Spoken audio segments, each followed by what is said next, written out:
Hello everyone, Args here. Welcome along to our first video on taking a look at how to master Terrafarm. Now, if you are new to Terrafarm, you are in for a treat. It is a fantastic mod where you can basically use wheel loaders, excavators, blades to landscape the ground. Dig, you can level, you can fill, basically anything you can do with the landscaping tool. You can paint the ground.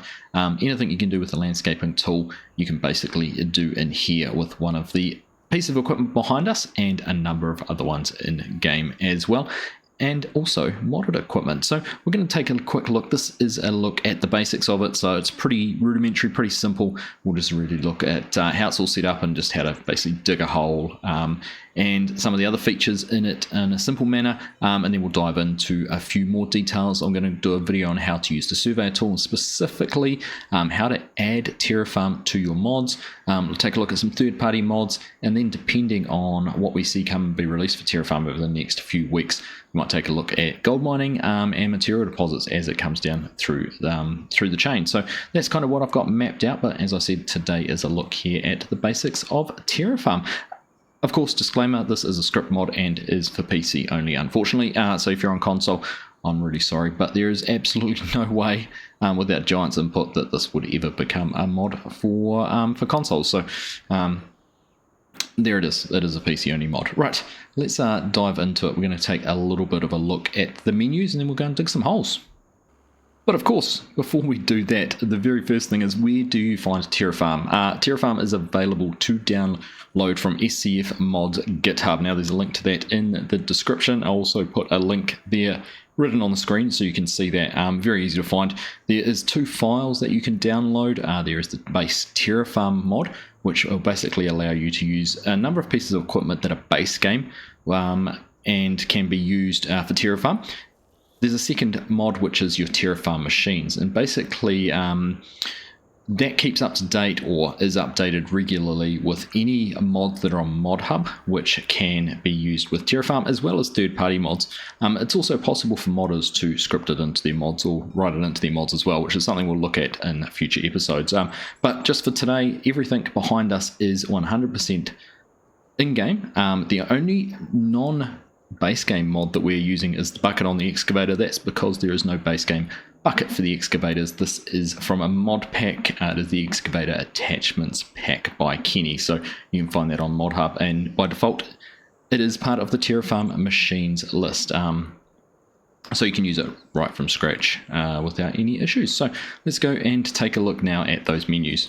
So the first menu we're going to take a look at here is in the base menu. Scroll down to the bottom, you'll see this little excavator icon there, and this is basically the machine list for Terrafarm. So it shows every machine that is in the current save game that is purchased that you can use for Terrafarm. So for example, in here we've got the Volvo truck. That's one that you get by default, which is located up at the mine. We've got the bucket there, which is the bucket we're using on the front of the wheel loader. We've got the Hilarious blade, which is on the front of the 8RX. This bucket is also the one that is up at the iron ore mine, and then we've got the Lizard universal bucket, which is obviously our excavator bucket. And this just gives you some information through here, who the operator is. So if you're on a multiplayer server, or if I was in the equipment, it would give my name in there, and then basically the basics of it: age, working hours, condition, what type of tool it is, and whether it's enabled or not. Now on top of that, you do have individual machine settings. These are accessible in a number of different ways, but this is obviously one way. If you come down here, you could press space or click on this, and this gives you some options here specifically for the machine. So do you want that tool to be used for Terrafarm? So for example, I could actually go back in here and say, well, I actually don't want this enabled because it's not one that I want to use. And this basically just means that you can't by default or by mistake use it for Terrafarm. So if you had a bucket you were using to load silage, for example, out of a silage pit, you couldn't accidentally activate Terrafarm and deform your silage pit or something like that. So that is that option. We can just jump back in here as well. Use map resources. We'll cover that in a later video. Basically, that is the ability for a map maker to define areas on the map which are certain resources, whether you wanted to mine a certain material out of there. So that's quite a detailed thing. And then you can go through and look at what materials. So when you're digging, what does it discharge as your material? What does it collect as your material? In this case, it's stones. Basically, whether you can have that on or off. There's the texture you paint after you've done digging or bulldozing, leveling, whatever it is you are doing. what the texture that is left behind is. Obviously some options there. If you click on that, it will go through and use any material that is available in the map. So this list will vary depending on what map you're playing on. We're clearly here on Silverrun Forest, the Giants forestry map. So there's a few different options in there. And then a few options in here to adjust your terrain deformation. So this is basically the same settings as you would get when you're using the landscaping tool. You can change the radius or the size of your bucket. So if you wanted to dig a really big hole, you could bump that up to 20 and it would actually start to dig a 20 meter wide or 20 meter diameter hole, or radius it would be a 40 meter hole. So it's something you might want to be careful with. And then obviously strength and hardness. So again, you could play around with those to fine tune it. And I know that talking to the modder that there is some fine tuning still to be done. It is obviously, clarify, we are on version 0.9, so it's still a kind of an alpha pre-release version. And then obviously the option to have a circle or square for your deformation. So those are some of the basic settings there. If we carry on down, basically tells you what this tool, and this is obviously tool specific because we are in the tool settings still, whether it removes foliage, whether it removes material. So for example, if you drop stones when you're digging, you could actually get it to take that away. One reason you might want to do that is if you've got a bulldozer blade and you don't want to have material drop, you just want the leveling done, you could actually have that so you don't actually drop the material, you end up with nothing there. Whether you take the tyre tracks away, remove field areas, remove stones, remove weeds, I think they're all pretty self-explanatory. Carrying on down here, again, we've got some area modifiers for your paint radius and your density modifier, so that's just reducing it slightly, and then some ratios there. So an input ratio, I haven't played around with any of these. Allow grading up, whether you want to increase thing, force nodes. So yeah, there's a few other things that you can do there. And of course, if you want to copy the settings from another machine, you can actually go in here and say, well, I want this to be the same as this bucket, and I'd go apply, and it would take the settings from there. The last one down here, this is for the survey tool, which we'll check out in a future video. So we won't worry about that at all now. So back in here, we're still in our menu. You can see across the bottom, we've also got the global settings, basically whether you want enable Terrafarm or not, enable machines by default or not, and enable the HUD. We'll take a look at that in a second, and also the debug. So I'll explain those in just a little bit later. Also this menu down here, or the option down here for map resources, this map's not enabled with that. It is something that modders will need to implement themselves. So that's a quick little rundown on some of those default menu settings and options. Let's go and jump into the Volvo wheel loader. I think that is going to be the easiest piece of equipment to explain the settings and how we actually will use Terrafarm, and have a look at how it all works. So here we are sitting in our Volvo wheel loader. Now the first thing you'll see is the new HUD there on the right hand side, which shows what the tool is on the front. It's our shovel. Basically what the Terraform does, that is what our shovel will do when we lower it into the ground. And what it's going to do with the discharge, is it going to produce material such as stones, or is it going to do something else? What the material that it would discharge is, which is stones, and what the paint finish is going to be. So what would you paint down after you dug your hole? So that is there. We can obviously go through and change a whole lot of those settings. Now if I press F1, I'm going to bring up our help menu there, because there's a few things I just want to point out in this. So if we scroll our way down, first up we can see we've got a toggle input mode, which is attached to your comma key. Press that and I'll book these big in on the screen in the center there, but you can see as we tab through that, it changes our Terraform options. So we started off on material, we can go through to grade, to smooth, to lower, or to paint, and then we're back to material. So that defines what is the bucket going to do when we drop it down. I normally have it set to lower, and that's what we're going to use for this example, but I will go through and explain what the other ones do as we get to that.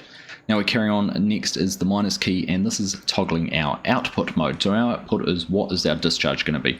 At the moment it's set to material, so we would get stones in the bucket, but we can either raise the ground, so you could pick up your stones and when you dump it you'll get a raised ground rather than just loose material. You can grade, or you can smooth, or you can paint. So some different options there for that. Once again, I'm going to leave that on material just so I can demonstrate this to start off with. Our next one there is O and Y. O turns the machine on or off to activate Terrafarm. So we're just going to leave that off for now. Y will bring up our machine settings, which is what we had a look at before when we were in that previous menu. So like I said, there's a few different ways to get into that options. We also have access to the global settings through there.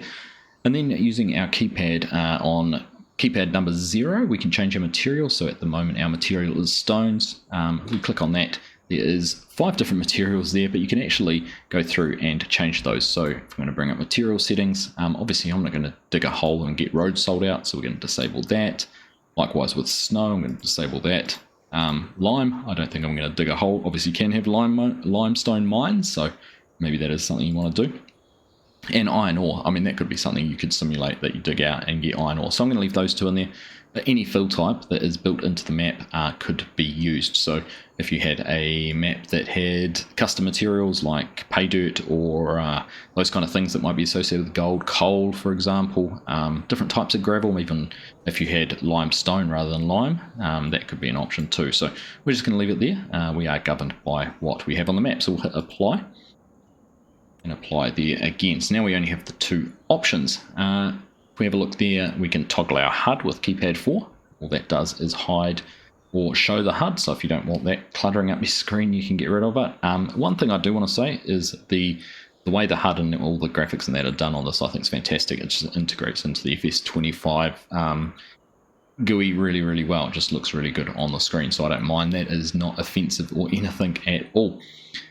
Carry on, we can select survey. We aren't going to worry about that one because we don't have that as an option. And then we've got our global settings once again there with keypad 9, which is to turn that on and off. If I just press 7, it's not going to actually do anything because we don't have the surveyor as an option.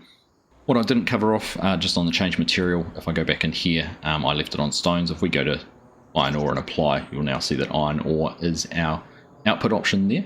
But there isn't actually a way to change the paint settings without going into the machine settings. So bring up Y in there. You can see our texture options here. We can scroll down. So ones I use the most, gravel. So you paint down gravel or dirt. Good option. The other ones that are in there that you might want to use sometimes might be some of the sands down there.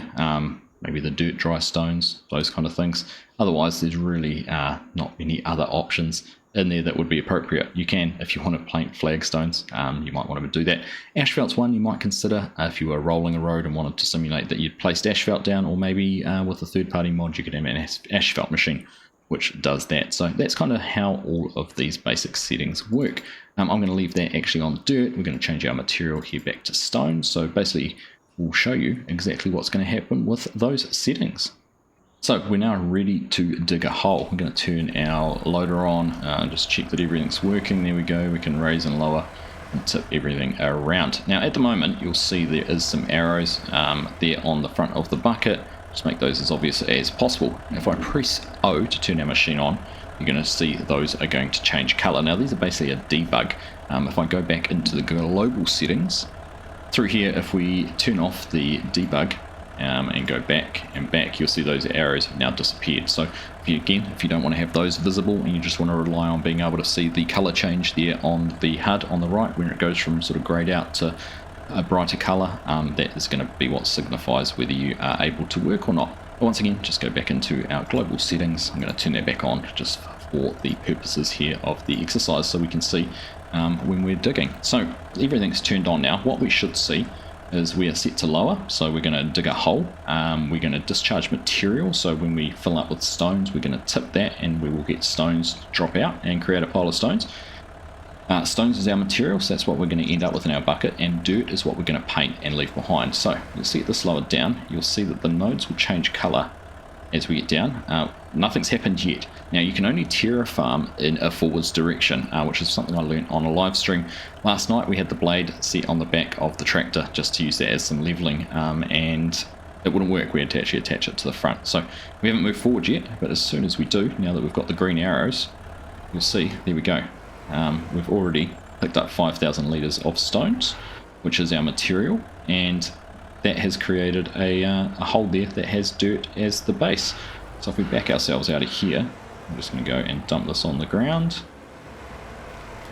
there you go, that is our discharge, is going to be stones. Go in and do it once more. I'm just going to go down, lower that down, and pick that up. Now what I'm going to demonstrate is actually if we change our discharge material, bring up our menu there once more, our discharge material was output mode, which is pressing the minus key. you can see there we've got options to smooth, paint, material, raise, or grade. So I'm just going to go back to raise, and now if we tip this into the hole, it should actually raise the ground up. So instead of getting stones or a pile of stones, you're going to see there that the terrain has raised back up. So really cool way to try and do different things. If you dug a big hole and wanted to fill it again, you can actually do that and just basically get it to raise, which I think is kind of cool. I spent a lot of time using Terrafarm in FS22 and it was a great mod, really enjoyable.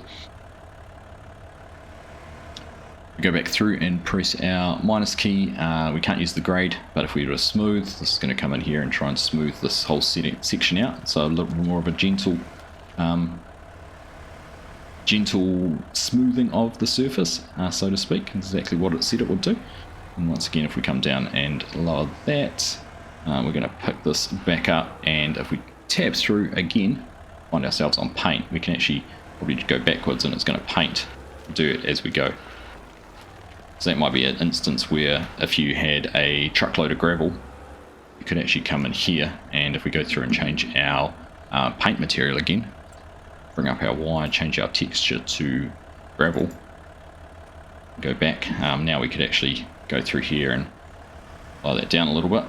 But if we tip that, and as we drive, we're actually going to paint gravel. So if you were trying to, bump into our tractor there, but if you were wanting to place a gravel road or do something like that, you could actually come through and do that just by tipping that. It doesn't use much material, actually. That's one thing I would say is that should discharge a whole lot quicker than it has for the amount of area we've covered. But like I said, it's a beta, it's still fine-tuned.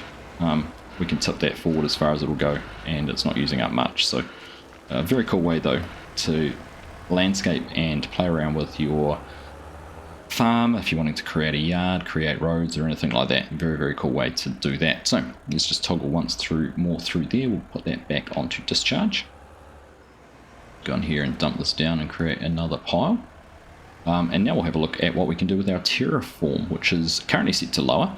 I'm going to change that through there, comma key down the bottom there. So we are now on paint, so we lower this down, we're going to start painting just by driving forward. So we're not actually going to pick up any material, we're literally just painting. So that one's a little bit cheaty because of the way we've got it set up. But if we come back through here again, press that same key and cycle through, we're now on material.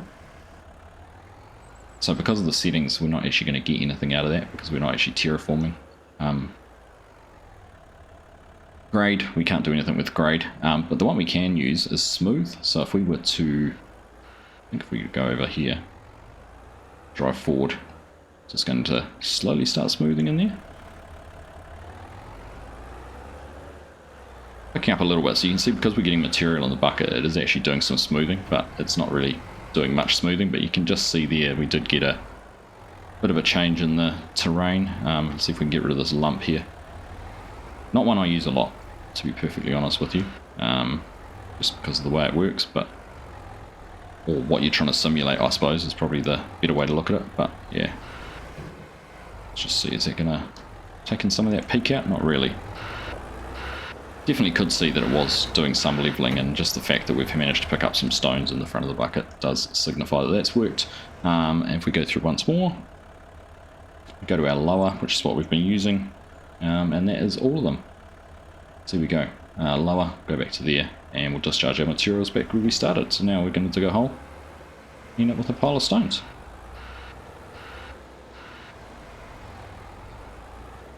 Now it's exactly the same process with pretty much all of the tools. I'll just jump in the excavator and demonstrate very quickly with that, how that's all working. So just jump out of here.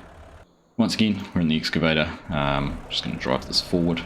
I do need to use my joysticks for this, which is a little bit difficult with where we're at, but if I just show you, we've got O set up there. You can see we've got all the same settings here for this one because it's an excavator. We can tab through our options for discharge. They all go through the same options, go through our terraform, all the same grade, smooth, lower, paint and material, and it will basically work in exactly the same way that the front loader bucket did, and do everything exactly the same. So there's really no difference between those two. Where the difference does happen is if we jump out of there, turn the engine off so we've got a little bit more peace and quiet. Make our way over here into the 8RX and have a look at this one. So you can already see that this is described as a leveler, and the only options we actually have is the Terraform. We don't have anything for discharge, so all it will do is level. So if we just cycle through our options there, again with that comma key, we can smooth, paint, grade, and that is all. So we can't actually go lower. It is limited in what this will do, which is trying to simulate what a bulldozer blade or a leveling blade would actually do. You still get the same outputs, but if we were to come through here, let's just see if we turn this on. Oops, there we go. Oh, not 0. But I think if we just turn around, let's see if we can get rid of that little lump there. Oh, this down. There you go, we've got the paint on, but you can see that that little lump is smoothed out already, so you can gently start smoothing that through, and we're getting this nice leveled area. At the same time, if you do have some stones or something like that on the ground, it is going to move those around like it is a blade. So you can see we'll be able to give those a little bit of a push, and they're going to stack up there on the front. It's a little bit different there with the way this one would work versus what you can do there with the blades, with the excavators. So again, once again, trying to simulate some different settings. Now, where this will come into its own is when we look at using the survey tool in the next video and see how that all functions. So there we go, a little bit of a crash course in the basics of Terrafarm. I've tried to keep it as simple as possible. There's a few things just to think about, but basically if you treat the tool like you are using the landscaping tool, but instead of doing that, you are using a front loader, an excavator, or a blade, then you'll be pretty much on the right track. And it is a lot of fun to go through and dig holes, do whatever you want to do with this. It's a whole different way to do it. And when we start looking at some of the more advanced features such as the survey tool, you're able to go through and basically you could create a flat level pad for a building, for example. So we've got the side of a hill and we wanted to put a building in here, we need it leveled, we can use the survey tool to level that off. Maybe we wanted to put a road that went up the hill at a steady gradient, we can do that as well. So lots and lots of options with that, and not something I used in FS22 actually. I didn't actually get the chance to explore that. We were kind of just stuck with, we stuck with what we knew and didn't branch out on that. So I'm glad we have here in FS25. And like I said, I'm super excited to see Terrafarm released in some early beta versions, with lots more to come from what I understand. So keep an eye out for some future videos coming through on how to master Terrafarm. Keep on calling it Terraform. Correct me, please. I do know it does say Terraform in the menu, so Terrafarm. Interchangeable really, but anyhow, here we go, mastering Terrafarm. Thank you all very much for watching, and I'll catch you in the next one.